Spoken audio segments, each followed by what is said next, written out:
તો આજે આપણે વાત કરીશું બર્નિંગ મેચ્યુરેશન વિશે. આપણે જોઈએ છે કે ઉનાળાના સમયમાં ઘણા લોકોને બર્નિંગ મેચ્યુરેશનનો પ્રોબ્લેમ ખૂબ જ જોવા મળે છે અને મોટાઓમાં નહીં પણ નાના બચ્ચાઓમાં બી આનું પ્રોબ્લેમ બહુ જ જોવા મળી રહ્યો છે. તો હું ડૉક્ટર નેહા જે પટેલ, એક Ayurveda consultant from Surat Swasthyam Ayurveda clinic. તો આ જે બર્નિંગ મેચ્યુરેશન છે એના બાબતમાં આયુર્વેદ શું કહે છે? તો બર્નિંગ મેચ્યુરેશન માટે જવાબદાર મુખ્ય કારણ સર્વે રોગાપી મંદ અગ્નિ છે, કે બધા રોગોનું મૂળ એ તમારી મંદ અગ્નિ છે.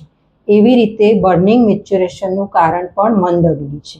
સાથે સર્વે રોગાપી વેગ વિધારણા, ઘણીવાર આપણે વેગને ધારણ કરીએ છીએ એટલે કે તમારી જે હાજતો છે, યુરિન છે, સ્ટૂલ છે, છીંક છે, આંસુ છે, શ્વાસ છે, એવા કોઈ બી વેગોને તમે રોકો છો તો કેટલાક રોગો ક્રિએટ થતા હોય છે. એમાંનું આ બર્નિંગ મેચ્યુરેશન એ તમારા મૂત્રવેગને વિધારણ કરવાથી ઉત્પન્ન થતો હોય છે. આપણે જોઈએ છે કે ઘણીવાર સમયની અનુકૂળતા ન હોવાને લીધે યા તો પછી આપણે બહુ બધું ટ્રાવેલિંગ કે એવા સ્થળે છીએ કે જ્યાં આપણે સોશિયલ રીતે કન્વિનિયન્ટ કોઈ પ્લેસ નથી અવેલેબલ, તો વેગને ધારણ કરવામાં આવે છે અને એના લીધે પછી આગળ જતાં તેમાં બર્નિંગ મેચ્યુરેશનની કમ્પ્લેન ક્રિએટ થતી હોય છે.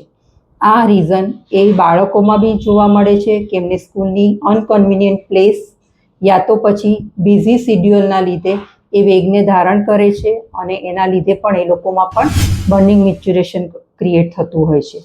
પછી ઓફિસ વર્કવાળા વ્યક્તિ હોય, કોઈ વ્યાપાર હોય કે કંઈ પણ હોય, તો એના માટે એક રીઝન એ બની જાય છે કે વેગ વિધારણ. બીજું સર્વે રોગાપી મંદગ્નો કીધું છે, એટલે કે કેટલાક રોગો એવા છે કે જે સંતર્પણજન્ય છે, કે તમે વધારે પડતું તમારી રિક્વાયર કરતાં ફૂડ ઇન્ટેક કરો છો તો એના રીઝનને લીધે પણ તમને બર્નિંગ મેચ્યુરેશન ક્રિએટ થતું હોય છે. તો આ બે કોઝિસ આયુર્વેદમાં ફર્સ્ટ બતાવ્યા છે જે બર્નિંગ મેચ્યુરેશન માટે જવાબદાર છે. બીજા કેટલાક આપણે જોઈએ છે કે યુરિન કિડની સ્ટોન હોય, યા તો યુટીઆઈ પ્રોબ્લેમ હોય, કે એડલ્ટ પર્સનમાં પુરુષોમાં પ્રોસ્ટેટ ગ્લેન્ડનું એન્લાર્જમેન્ટ હોય, તો એ લોકોને બી બર્નિંગ મેચ્યુરેશન કમ્પ્લેન થતી હોય છે.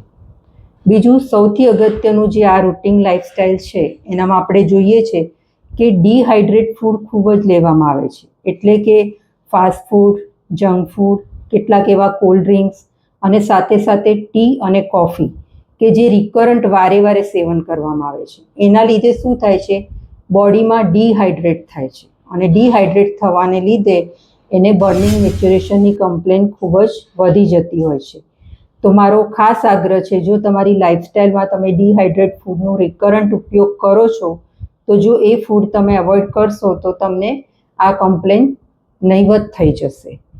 બીજું એક રીઝન છે કે હાઇડ્રેટ થવામાં બહુ ઘણા લોકો એવોઇડ કરતા હોય છે, કે એમને કંઈક ટાઈમની કન્વિનિયન્ટી નથી કે પછી બીજું કોઈ રીઝન છે, તો પાણી ઇન્ટેક પ્રોપર પ્રમાણમાં કરતા નથી.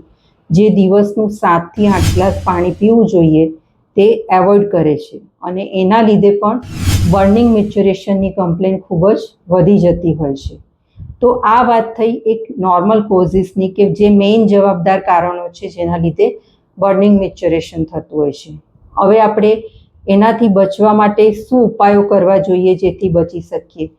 તો તમારે ખાસ તો એ જોવાનું છે કે જે બર્નિંગ મેચ્યુરેશન થઈ રહ્યું છે એના પાછળ તમારા માટે કયું કારણ જવાબદાર છે. અગર તમારા માટે વેગ વિધારણ જવાબદાર છે તો એના માટે અવેર થઈ જાઓ.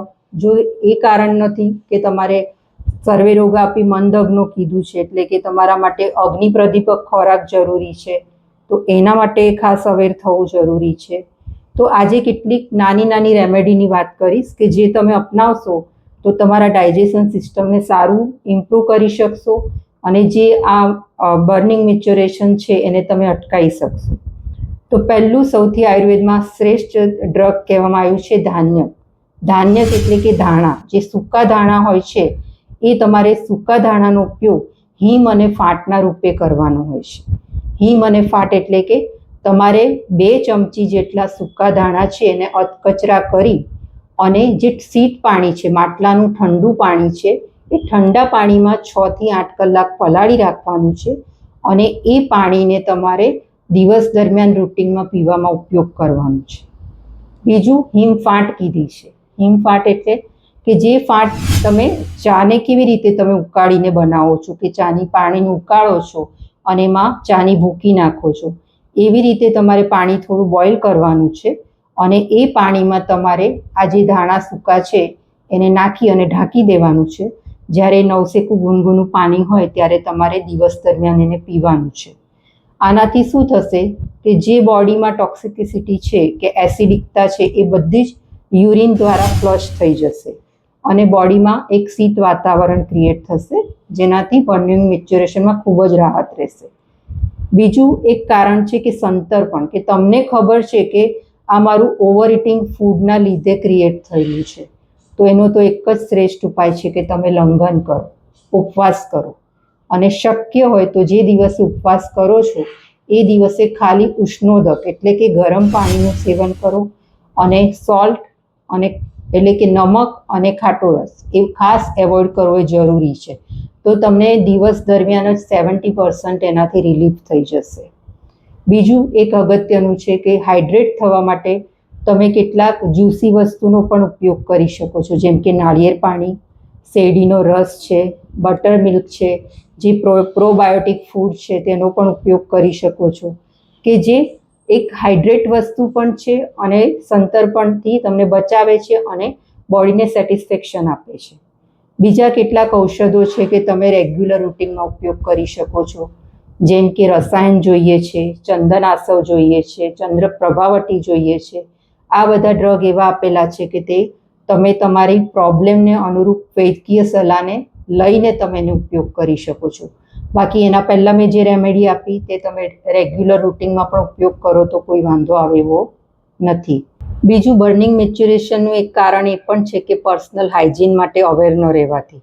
કેટલાક લોકો એવા હોય છે કે 2 વર્ષ 3 વર્ષ સુધી તેના અંડરગાર્મેન્ટ્સ યુઝ કરે છે, પણ એની જે આ બર્નિંગ મેચ્યુરેશનની કમ્પ્લેનને લઈને એ અવેર રહેતા નથી કે એમને એ જે પહેરી રહ્યા છે ગાર્મેન્ટ્સ એને ચેન્જ કરવા જરૂરી છે, કે પછી જે સિન્થેટિક યુઝ કરી રહ્યા છે એની જગ્યાએ કોટન કે લાઇક્રા જેવી સારી ક્લોથ્સ છે એનો ઉપયોગ કરવો પણ જરૂરી બની જતો હોય છે. બીજા કેટલાક લોકો વધારે પડતા ટાઈટ કપડાં પહેરતા હોય છે, જેમ કે ટાઈટ જીન્સ છે, ટાઈટ લેગીસ છે, કે જે પછી આખો ડે દરમિયાન પહેરતા હોય છે અને એના લીધે પણ કેટલીક વાર બર્નિંગ મેચ્યુરેશનની કમ્પ્લેન વધી જતી હોય છે.